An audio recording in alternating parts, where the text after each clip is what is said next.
Assalamualaikum warahmatullahi wabarakatuh. Waalaikumsalam warahmatullahi wabarakatuh.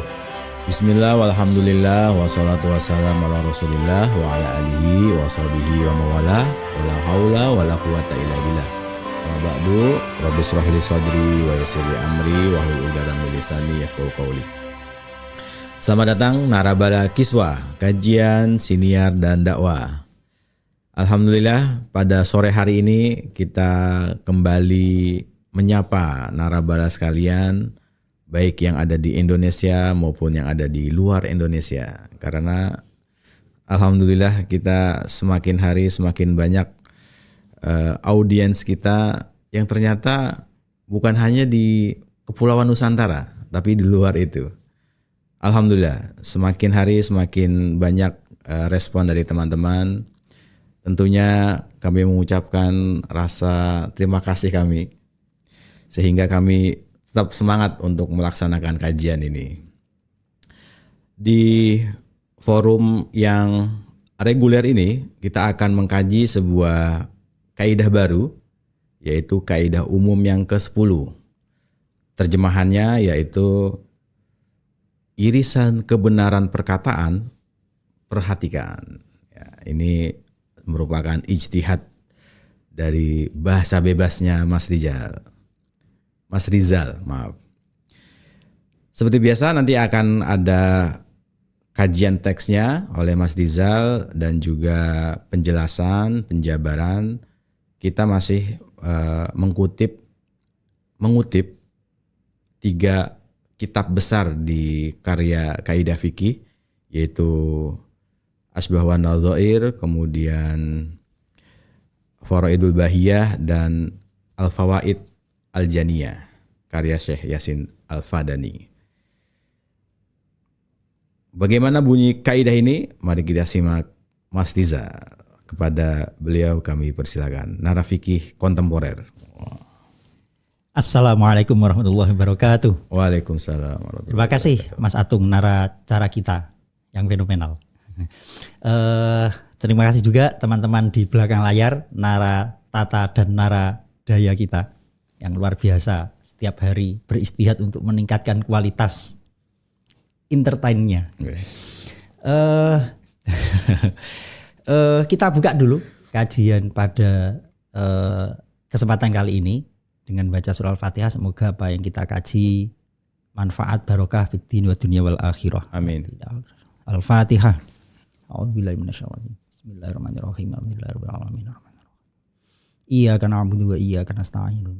Shiratal ladzina an'amta 'alaihim ghairil maghdubi 'alaihim waladdallin. Amin. Baik narabala semuanya,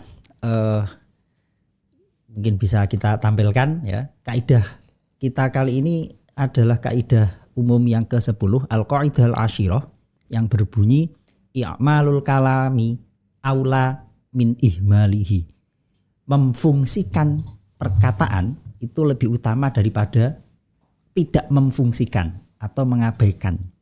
Nah, ini kajian kita versi bahasa Indonesianya tadi sudah disampaikan oleh naracara kita ya. Jadi kalau bahasa Arabnya kita kasih judul ifsya'us salam fi qaidati i'malul kalam. Kita pakai i'rab hikayah ya. Jadi i'malul kalam. Ifsya'us salam, menyebarkan kedamaian, harmoni. Ini tentang kaidah i'malul kalam, memfungsikan kalam. Jadi irisan kebenaran perkataan. Perhatikan. Nah, perhatikan sebenarnya jangan diabaikan. Oke. Kita lanjutkan.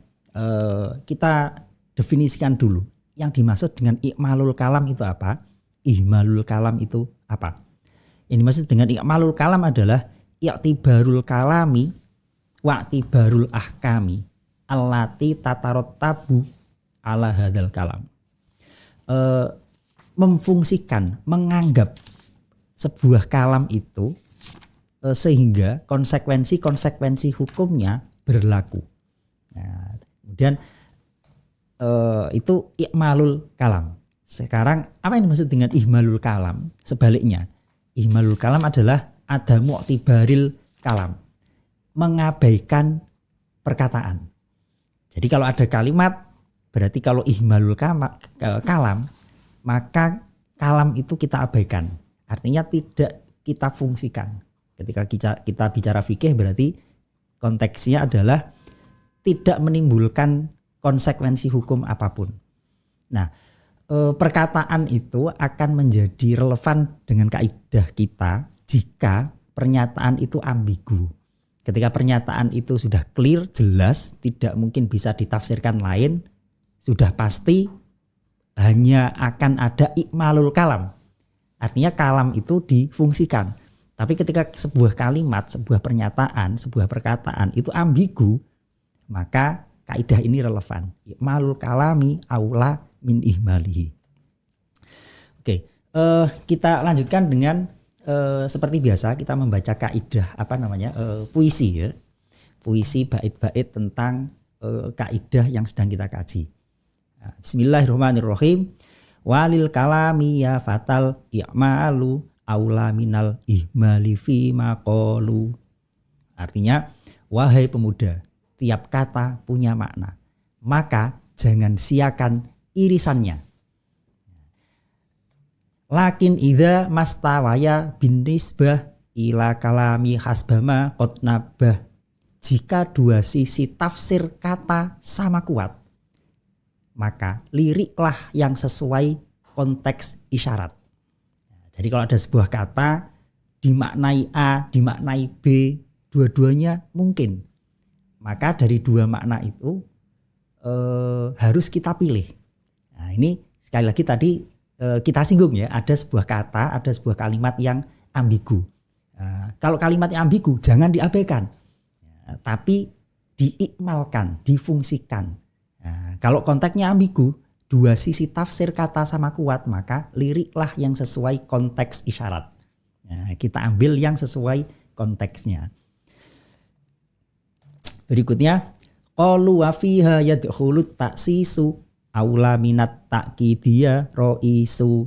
Mereka berkata, mereka di sini maksudnya adalah para ahli fikih, memberi makna permulaan adalah lebih nyata daripada menganggapnya sebagai pengulangan semata. Di dalam bahasa Arab ya ada pengulangan kata. Memang kalau dalam bahasa Arab relatif lebih tegas karena mengenal wawu istinaf. Kalau di Indonesia nggak ada ya. Nah, ketika ada orang mengatakan dua pernyataan pengulangan ya yang sama, kalimat yang kedua itu apakah sebagai sebuah pernyataan baru atau penegasan saja? Ya, taksis itu dianggap permulaan. Nah, kalau takkid pengulangan. Misalkan, Mas Atung, saya kasih uang, besok saya datang saya kasih 1 juta ya. Terus saya ngomong lagi, saya kasih 1 juta ya. Nah, 1 juta yang kedua kali itu taksis ataukah takkid? Kalau taksis berarti saya besok bawa 2 juta. Karena 2 kali saya ngomong begitu. Tapi kalau penegasan berarti ya hanya 1 juta. Nah, ini. Bagaimana aplikasi kaidah ini? Nah, yuk kita tampilkan lagi. Contohnya, oke, kok delay di situnya. Oke, lau auso bitoblin, tobel itu genderang, ya, drum lah kira-kira. Nanti kita bahas di Ihsan ya, hukum alat musik ini ya. Ini kita kutip apa adanya di kitab Asbah wan Nadzair. Lau auso bitoblin, ada orang wasiat tobel atau mau sodakoh tobel, drum, genderang. Sementara dia punya 2 drum. Walahu tobelu lahwin wa tobelu harbin. Nah, ini gambarnya saya ambil beduk aja. Ya.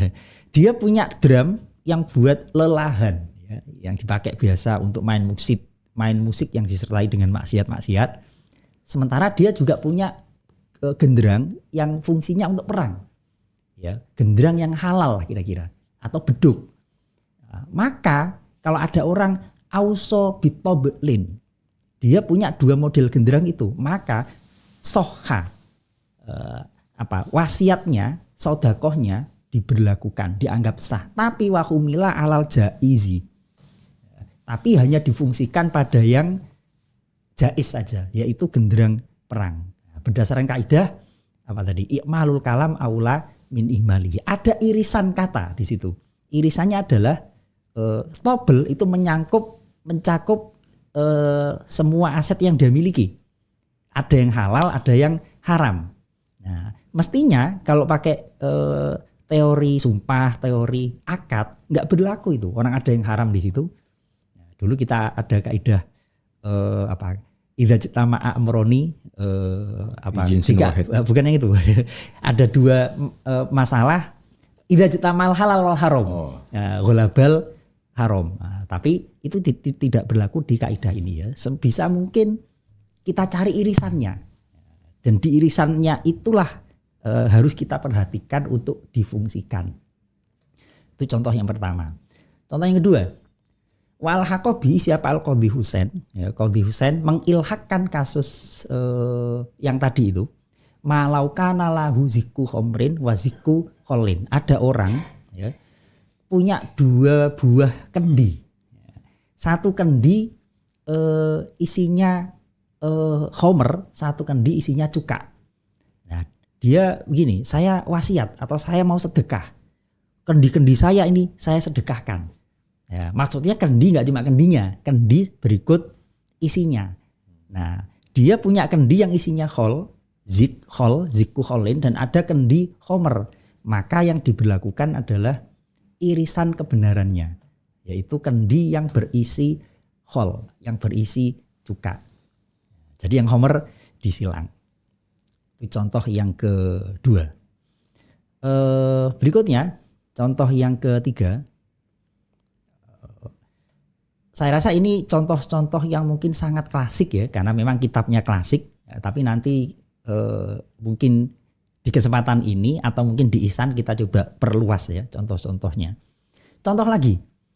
Lauqala li zaujatihi wa himarin. Nah, ada laki-laki punya istri juga punya himar. Terus dia bilang, ahadukuma tolikun. Salah satu dari kalian berdua saya talak. Nah, mestinya kan kalimat itu salah. Masa iya himar ditalak? Nah, ahadukuma tolikun. Talak atau himarnya yang ditalak. Maka kalau seperti ini yang diberlakukan adalah maaf. Nah, maka fa innaha tutlaku. Perempuannya tatluku, jatuh talak. Kenapa? Karena himar itu tidak mungkin menjadi objek kalimat talak.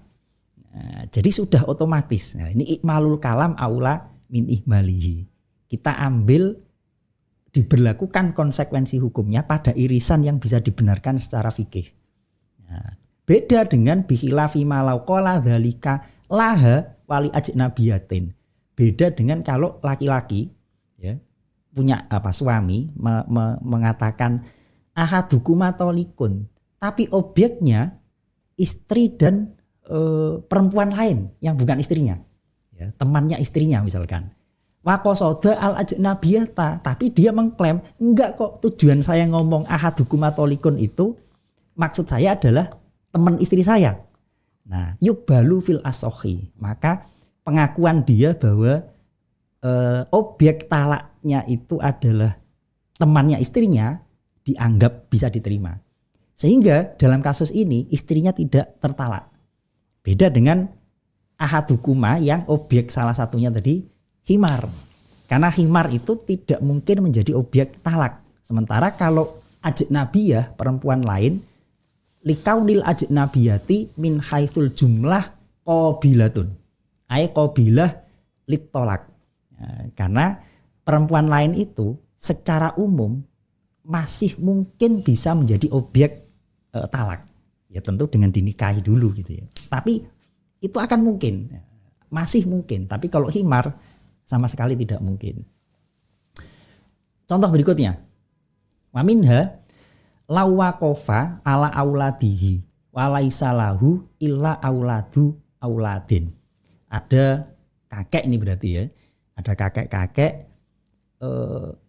berkata ya, waqaftu ala auladi. Saya wakaf kepada anak-anak saya. Atau begini, saya hadiahkan ini kepada anak-anaknya Mas Atung.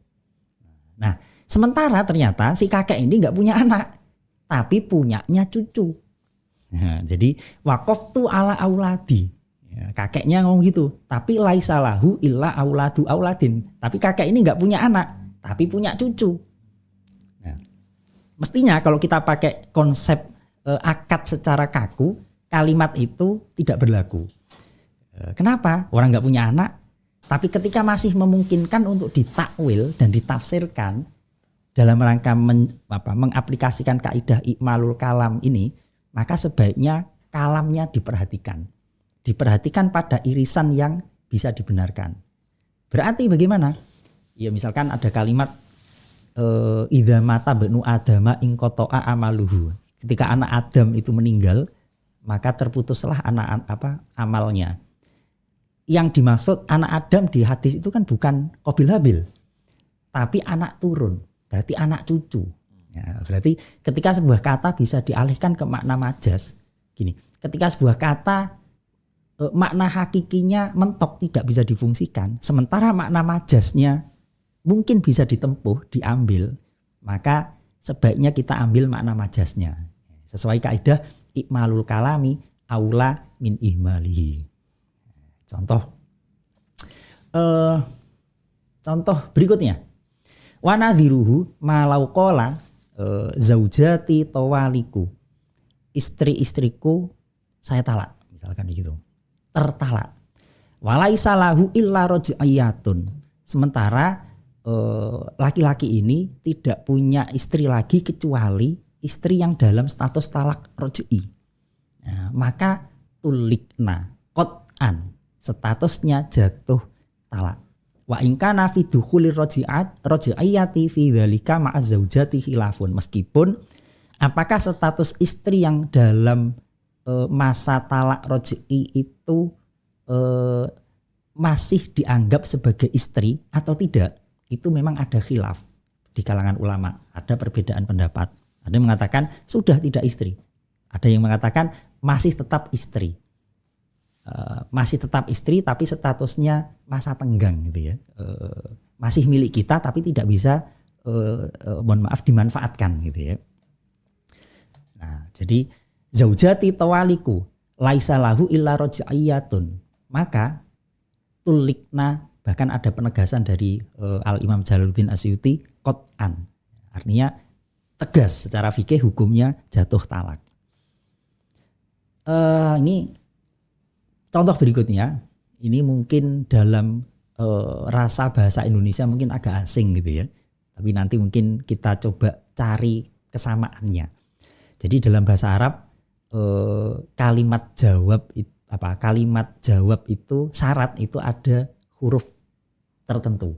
Nah, di sini contohnya, ada suami berkata kepada istrinya, in dakhalta ad-daro anti tolikun, jika kamu, ya, istrinya maksudnya, masuk rumah anti tolikun, kamu tertalak. Nah, dalam bahasa Arab mestinya redaksi susunan seperti ini harus ada fa jawab. Mestinya begini kalimat lengkapnya, in dakhalta ad-daro fa anti tolikun. Nah, kalau ada suami mengatakan in dakhalta ad-daro anti tolikun bihadzfil fa'i, tanpa ada huruf fa, maka ini diperdebatkan. Kenapa? Ya, kalimatnya bermasalah. Tapi kalau pakai kaidah ikmalul kalam aula min ihmalihi, maka kita bisa tafsirkan di situ harusnya ada fa. Maka fa innat talaqa la yaqa'u qabla dukhul. Maka talaknya enggak mungkin tidak dianggap jatuh kecuali setelah istrinya masuk rumah. Dasarnya apa? Saunan lil lafzi anil ihmali, dalam rangka menjaga tidak berfungsinya kata-kata. Tapi waqala Muhammad bin Al-Hasan, sahibu Abi Hanifah, ini Muhammad bin Al-Hasan Asy-Syaibani. Ya, sahib ini jangan diartikan teman ya. Jadi sahibu Abi Hanifah itu maksudnya muridnya Imam Abu Hanifah. Ya, ini sedikit agak melenceng ya. Jadi sahabat Nabi itu juga jangan diartikan teman-temannya Nabi. Sahabat Nabi ya artinya pengikut Nabi. ashabus Syafi'i, pengikut Imam Syafi'i, muridnya Imam Syafi'i. Jadi ini mengutip mazhab sebelah ya, meskipun ini kitabnya Syafi'iyah. Menurut Muhammad bin Al-Hasan Asy-Syaibani, kalimat indaqol ta'addaro antitolikun itu yaqa'u menyebabkan jatuhnya talak tanpa perlu menunggu istrinya masuk rumah. Kenapa? Li adami solahiyatil lafzi lil jazai. Karena struktur kalimatnya bermasalah. Jaza itu jawab ya. Harusnya ada fa jawabnya. Nah, ini struktur kalimatnya bermasalah. Bisa babi adamil fa'i, maka fahumila alal istinaf. Jadi dianggap istinaf. Anda masuk rumah, titik. Anda tertalak. Ya, jadi itu kalimat baru. Nggak tahu ini kalau dalam kasus bahasa Indonesia, nanti kita cari itu ya. Mas Atung pakarnya di situ, mengotak-atik bahasa Indonesia ya. Nah, wa naqala ar-Rafi'i adamal wuku' an jama'atin. Imam Rafi'i mengatakan tidak terjadi jatuh talak. Kalimat ini dinukil Imam Rafi'i an jama'atin, ay jama'ah minal fuqaha min ashabis Syafi'i. Tsumma naqala anil Busanji annahu yus'alu. Nah, ini menurut saya pendapat moderat ya, Al-Busanji ini. Kalau ada kalimat yang ambigu, maka jangan ahli fikih menebak-nebak, jangan. Tapi solusinya adalah annahu yus'alu. Ya, yang ngomong kalimat itu ditanya saja. Maksudmu apa gitu ya. Fa in qala aradtu at-tanjiza hukima bihi. Kalau memang tujuannya dia memang pengen menjatuhkan talak, ya sudah dihukumi berdasarkan niat atau tujuan dia ketika mengucapkan kalimat itu. Atau tujuannya taklek, berarti istrinya tidak jatuh talak kecuali sampai masuk rumah. Ada beberapa contoh lagi nih. Kita ngobrol dulu Pak, gimana nih Mas Atung? Kayaknya Mas Rizal butuh penyegaran dulu. Penyegaran dulu ya. Dan PDF kali ini juga lebih segar dari sebelumnya karena banyak ilustrasi. Ini lompatan jauh sekali Mas Rizal. Penyegaran lah. Ya, di samping warna klasiknya dapat, kemudian fontnya juga lebih terang gitu, lebih jelas. Ini kenapa jadi komentari?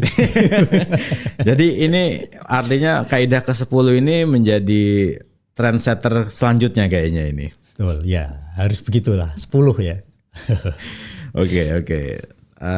Menarik sekali. Ini kajian kebahasaan sebenarnya, di mana setiap bahasa itu mungkin kalau bisa kita simpulkan sementara Mas Rizal ya. Belum kepada pertanyaan yang saya dapatkan dulu, bahwa setiap kalimat itu ada yang bisa diartikan secara zahirnya, hakiki. Mana hakiki? Ada juga yang makna dalamnya, makna majazi ya, konotasinya gitu. Konotasi ya. Nah, ketika sebuah kalam atau perkataan itu hadir, maka dilihat dulu nih makna aslinya, hakikinya atau majazinya. Kalau mana aslinya ya sudah jelas, tidak usah dibahas ya. Ya. Berarti ikmalul kalam, mempraktikkan perkataan itu, berlaku apa adanya. Sip.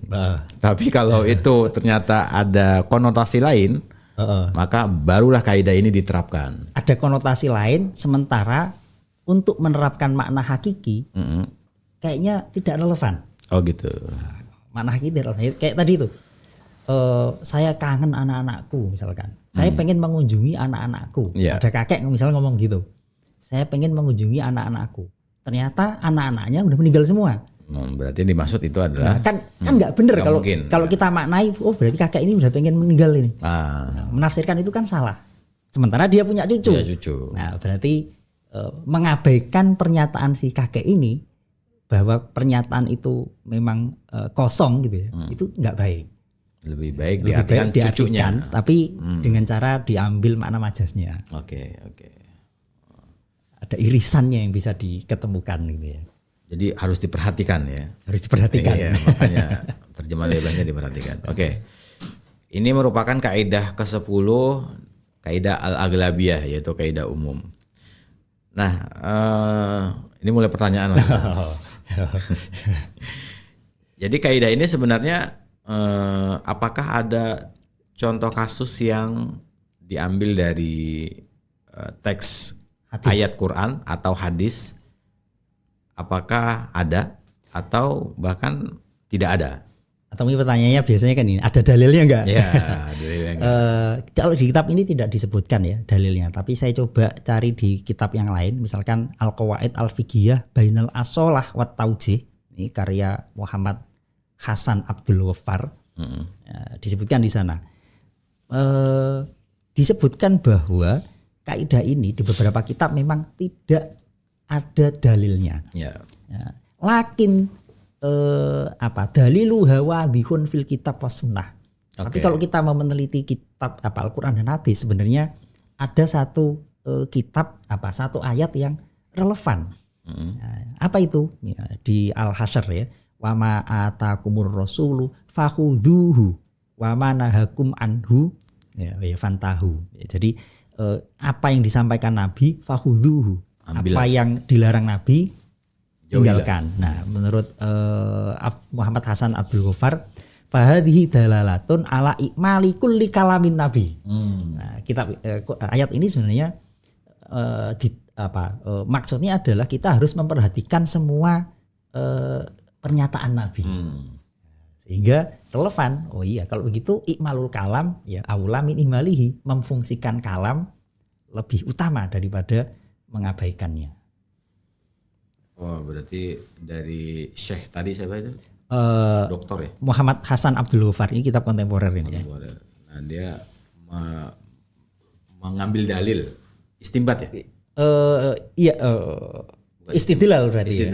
Istidlal dengan ayat itu ya. Wa ma atakum min rasulin fakhudhuhu. Oke. Ai khudhu bimakna ikmalu kalaman Nabi, kulla kalamin Nabi.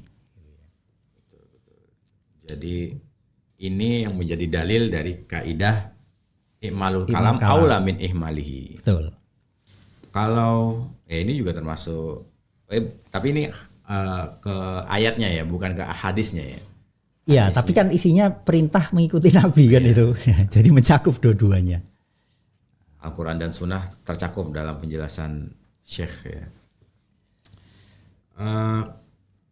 Ini berlaku di muamalah Mas ya? Di muamalah juga.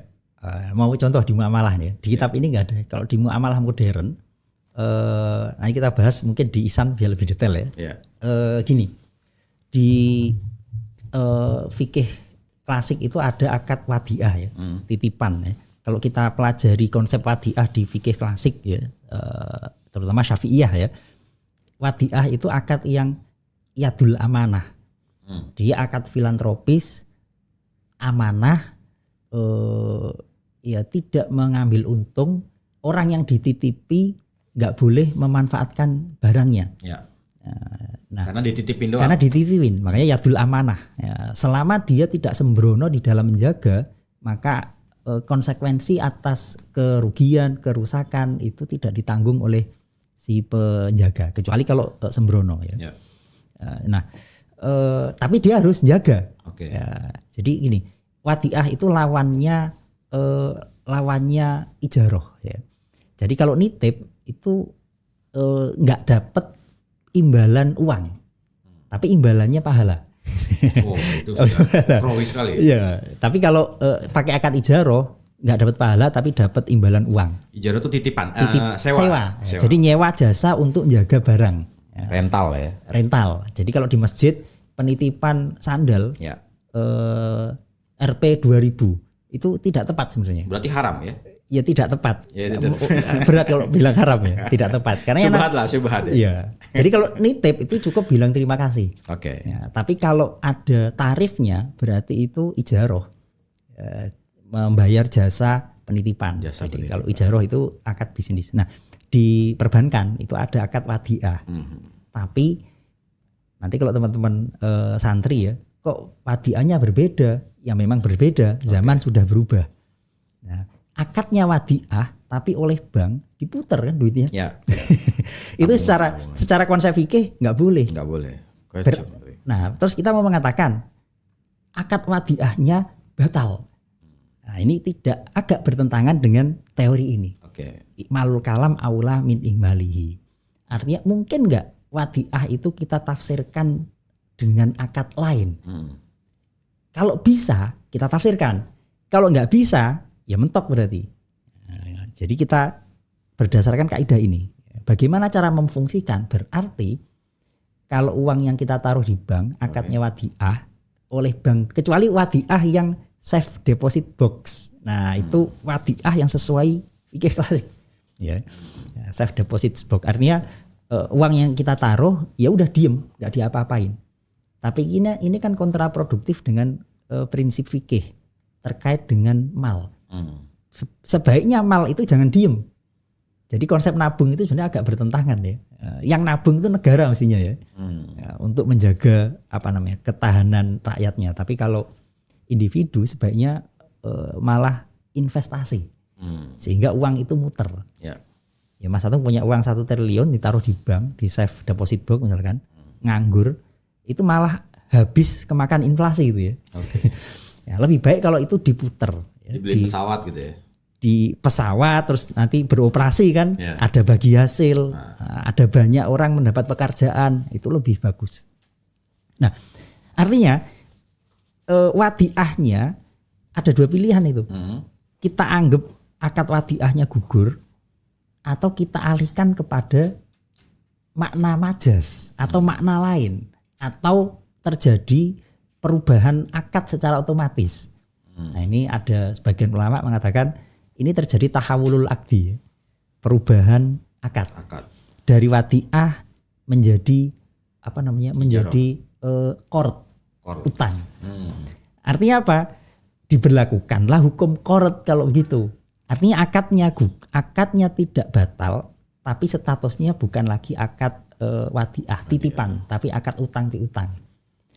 Sehingga diberlakukan hukum utang piutang. Artinya nggak boleh kullu qardin jarra naf'an fahuwa riba, nggak boleh mengambil manfaat yang dipersyaratkan misalkan. Atau contoh begini ya, kalau di kitab fikih klasik itu wahabtu laka ala an tubadila bi misalkan bi alfi dirhamin gini. Saya ngasih pulpen ini ke Mas Atung. Segotnya wahabtu ya, saya ngasih hibah ya. Hibah. Tapi Mas Atung kasih saya tabletnya ya. Nah, ini secara lafadz bermasalah. Yang namanya hibah nggak boleh minta imbalan. Nah, jadi secara lafadz kalau sebagian ulama mengatakan ini akadnya cacat. Tapi kalau pakai kaidah ikmalul kalam ya difungsikan saja. Cuma statusnya bukan lagi akad hibah, tapi jual beli dong. Barter ya. Barter. Namanya hibah mestinya nggak minta imbalan, tapi ini hibah tapi minta imbalan. Berarti secara fisik hibah, tapi secara substansi dia jual beli. Nah, nanti ada kaidah lagi ya, al ibrah fil ukut bil maqasid wal ma'ani. Nah, ada 2 kaidah di situ nanti yang kontradiktif. Nah, itu aplikasi di muamalah dan itu dipakai di perbankan sekarang ya. Jadi setiap istilah dalam muamalah itu konsekuensinya juga perlu jelas juga. Ada konsekuensi hukum ya dong. Ya, itu kecuali kan bahasa hukum ya. Kecuali kalau dia tidak pakai istilah fikih. Ada misalnya istilah lain, nah sehingga uangnya itu bisa tidak diwadiahkan gitu ya. Berarti namanya apa itu? Istilah naruh uang di bank. Ya naruh, kalau uangnya hilang ya jangan salahin banknya. Dengan istilah apapun, tetapi perlu ada klasifikasi yang jelas sehingga nanti akadnya juga jelas itu. Betul ya. Meskipun namanya wadiah, kemudian ternyata uangnya dipakai, itu kan menyalahi konsep fikih ya. Menyalahi konsep wadiah klasik. Tapi tidak menyalahi konsep wadiah modern. Oke. Kan? Menurut fikih modern. Muamalah modern. Menurut ulama fikih kontemporer. Ya? Jadi gini, teman-teman narabala kalau yang biasa ngaji kitab ya, di wadiah biasanya wadiah itu yadul amanah. Tapi kalau di dalam wadiah modern dikenal dengan wadiah yadul doman. Jaminan. Nah, wadiah yadul doman itu ya utang sebenarnya. Muter lagi ya kan? Muter. Jadi, nah itu ada dua teori ya. Jadi ada yang mengatakan ini tetap wadiah, tapi wadiahnya yadul doman. Atau satu mengatakan tahawulul akdi, perubahan akad dari wadiah menjadi qard. Ya intinya utang, ya? Sama ya. Utang. Tadi itu menarik sebenarnya kalau yang tentang penitipan barang gitu ya, penitipan sandal itu. Nah, ya. Itu umumnya memang ada tarifnya. Ada tarifnya. Judulnya penitipan. Kan? Sebenarnya nggak ada tarifnya, cuma dia kasih kartu kan buat mungkin kartu itu untuk memudahkan dia mencari nomornya kan. Oh ya. Tetapi ada amplopnya. Nah, itu ada kisi-kisinya lagi tuh di belakang tuh. Jika kartu ini hilang sekian, untuk mengembalikan sekian gitu ya. Seharusnya jangan dikenakan tarif ya. Seharusnya jangan dikenakan tarif ya. Karena itu titipan harus ya dulu amanah tadi ya. Ya, tapi kalau udah terlanjur ya sudahlah ikmalul kalam aula minimalihi. Cuma jangan dimaknai titipan. Berarti maknanya itu ya jasa kalau gitu. Jasa. Begitu juga parkiran. Ya, penitipan motor ya. Nah, parkiran itu penitipan ya. Penitipan motor. Yang seharusnya tidak perlu dikasih biaya ya. Harusnya iya, karena nitip cukup terima kasih, semoga dapat pahala. Iya. Ya tapi kita pakai inilah ya, ikmalul kalam aula minimalihi. Ya sudahlah, kita fungsikan kalimat penitipan motor tapi jangan dimaknai penitipan. Tapi kita maknai jasa penitipan. Bodoh aja, enggak ya, beda. Jasa menjaga motor gitu ya. Nah, jasa ya dia berarti menyewakan lahan kan. Menyewakan tenaga untuk menjaga motor yang ditaruh di situ. Ya, enggak masalah juga ya, jasa penitipan. Ya. Yang penting tahu konsepnya gitu. Kalau dia murni penitipan itu tidak dikenai biaya, tapi kalau jasa penitipan ada biaya jasanya. Ada jasanya. Soalnya berkeringat juga itu kan. Oh iya, penjaganya itu kan. Iya. Oke. Nah, kalau dalam ilmu bahasa mungkin ya itu kan ada kita kenal linguistik dan hermeneutik ya. Kalau linguistik kan lebih kepada gramatikalnya. Seperti misalnya ikro, ya itu kan kata perintah gitu kan. Linguistiknya jelas bahwa itu ada kata perintah. Perintah membaca gitu ya. Perintah membaca. Sementara kalau hermeneutik kan membahas konteks kenapa itu lahir sebagai ayat pertama, kemudian apa konsekuensinya, konteksnya lah membahas tentang hermeneutiknya itu ya. Nah berarti bagaimana ini? Sebenarnya pertanyaannya gini, bagaimana mengetahui bahwa sebuah kalimat itu yang dikehendaki adalah majazi atau dia hakiki? Konteks. Mana yang sesuai dengan konteks ya berarti kita bisa menduga kuat bahwa yang dikehendaki adalah yang itu. Karena kalau nggak sesuai konteks, buat apa dia mengucapkan sesuatu? Kok saya pengen makan ya misalkan, sementara di depannya sudah banyak makanan. Okay. Berarti kan dia dalam keadaan tidak bisa mengakses makanan itu. Berarti harus kita tafsirkan itu. Mungkin dia sakit, butuh ditawarin, malu gitu ya. Karena ya apa gunanya ngomong saya pengen makan sementara di depannya udah banyak makanan. Berarti nggak mungkin kita maknai itu secara hakiki. Atau pilihan kedua ihmalul kalam, ya, nggak baik juga ihmalul kalam. Maka kita kita maknai yang sesuai konteks ya. Mungkin dia sakit, mungkin ada larangan atau malu tadi itu ya. Kok nggak ditawar-tawarin gitu. Nah, begitu juga misalnya kalau di dalam Al-Qur'an kalau nggak salah ya, kan ada lafaz wadribuhunna. Mungkin kalau secara linguistik ya dia artinya adalah memukul, pukul lah. Gebuk lah. Tapi ternyata konteksnya adalah wadribu doroba itu dalam Arab itu maknanya banyak sekali. Oh iya. Bahkan bisa dimaknai jauhilah kan gitu. Atau memerintah atau memberikan penekanan. Makanya ada akad mudharabah. Doroba ya. Doroba. Kan kita nggak bisa makna itu. Akad apa? Mudoroba. Oh, pukul-pukulan berarti. Oke. Nah, jadi doroba, dorbun fil arat ya. Secara bahasa itu maksudnya menghentakkan kaki. Artinya ada upaya keras. Jadi perintah dorbun misalkan fisolah bagi anak yang sobi yang sudah asyroh ya, umur 10 tahun. Berarti ya bisa kita maknai dengan ngelatih dan merintahnya lebih keras lagi. Bukan secara fisik dipukul. Dipukul ya, saya agak tidak sepakat itu ya. Meskipun itu sudah diterapkan oleh guru-guru kita di kampung dulu ya, dan efektif kan dipukul ini. Tapi kalau sekarang beda ya. Dipukulnya pakai ATM kalau Mas Izal. Dipukul pakai ATM. Pakai iPhone. Nah berarti tadi saya mau nanya apa ya? Ini menarik nih. Jadi yang lebih tepat mudoroba itu artinya apa? Akad mudoroba itu akad ini ya kalau dalam terminologi fikih ya mudoroba. Nah ini unik ya. Mudoroba itu terminologi fikih non syafi'i. Tapi Indonesia yang mengklaim sebagai syafi'i perbankannya menggunakan istilah mudoroba yang itu bukan syafi'iyah. Apa itu? Hanafi. Hanafi. Ya, mestinya yang tepat pakai akad qirot. Jadi makanya beberapa santri mungkin agak asing dengan istilah mudoroba. Yang kalau diubah dengan qirot, paham semua tuh santri-santri itu. Maknanya adalah kerjasama antara pemilik modal dengan pekerja. Tidak semua orang yang punya uang punya waktu atau punya kemampuan untuk muter modalnya.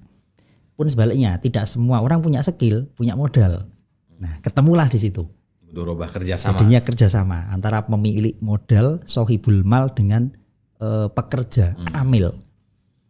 Terus bagi, nah ini menurut saya juga istilah yang saya tidak sepakat ya. Indonesia itu mengenal istilah bagi hasil. Terus kalau rugi gimana? Ya, terjemahan dalam bahasa Inggris menurut saya lebih tepat ya. Profit and loss sharing. Jadi bagi hasil, bagi rugi. Dua-duanya kena. Dua-duanya kena profit and loss sharing. Cuma nggak tahu kalau bahasa Indonesia kok bagi hasil. Maksudnya kan bagi hasil rugi, ya begitu. Itu baru kerjasama. Bagi hasil berarti yang kalau berhasil kalau aja. Hasil, kalau rugi lo aja yang nanggung. Karena begini, hasil bisa negatif, bisa positif. Ya. Bisa juga sedikit, bisa juga banyak. Tapi lebih konotasinya positif doang ya. Bagi untung ya. Padahal di dalam konsep yang sebenarnya ya untung rugi ditanggung bareng. Makanya dalam bahasa Inggris profit and loss sharing. Oh berarti ini harus diajukan ini nih. Apa? Nara bahasa. Pengusulan bahasa ya. Jadi bahasa. Bagi hasil itu masih ambigu. Ambigu. Ya, harusnya bagi hasil rugi. Bagi hasil rugi. Karena begini, memang orang akan rugi itu biasanya konotasinya adalah orang kehilangan uang. Sehingga ketika bagi hasil join gitu ya, satu naruh uang, satu naruh tenaga, pikiran, waktu, ketika tidak dapat untung, maka keuntungan atau kerugian itu hanya dilihat dari aspek finansial. Ketika nggak dapat uang, rugi.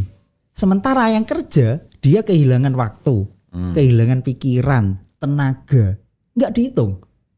Makanya kerugiannya hanya yang sifatnya finansial. Padahal yang sifatnya dari aspek amil, pekerja, itu kan dia menginvestasikan tenaga, pikiran, ya, waktu. Sehingga kalau rugi, ya dua-duanya dihitung dong. Ya. Dua-duanya dihitung. Ya, terima kasih banyak. Ini teman-teman masih setia menyaksikan episode kita yang ke-49. Gak kerasa juga kita sudah di penghujung menit akhir. 1 menit terakhir, Mas Izal ada closing? Closingnya ini aja, karena ikmalul kalam aula min ihmalihi, ngomongnya seperlunya saja. Jadi sebenarnya kaidah ini mengantisipasi bahwa semua perkataan itu konsekuensinya akan dilaksanakan. Cuma kalau perkataan itu melanggar batas, yang punya konsekuensi hanya yang sebatas yang diperbolehkan. Ayo kita ambil judul irisan kebenaran. Jadi harus berhati-hati karena setiap kehati-hatian punya konsekuensi. Terima kasih dan jangan lupa saksikan episode selanjutnya, yaitu Fikih Mutakhir. Kita akan menghadirkan naratamu saintis Prof. Karina Jo yang akan membahas tentang bagaimana pengalaman beliau penelitian dan menemukan vaksin antivirus AstraZeneca. Jumat pukul 18.30 hanya di YouTube Soul Kajian. Terima kasih, mohon maaf. Assalamualaikum warahmatullahi wabarakatuh. Waalaikumsalam warahmatullahi wabarakatuh.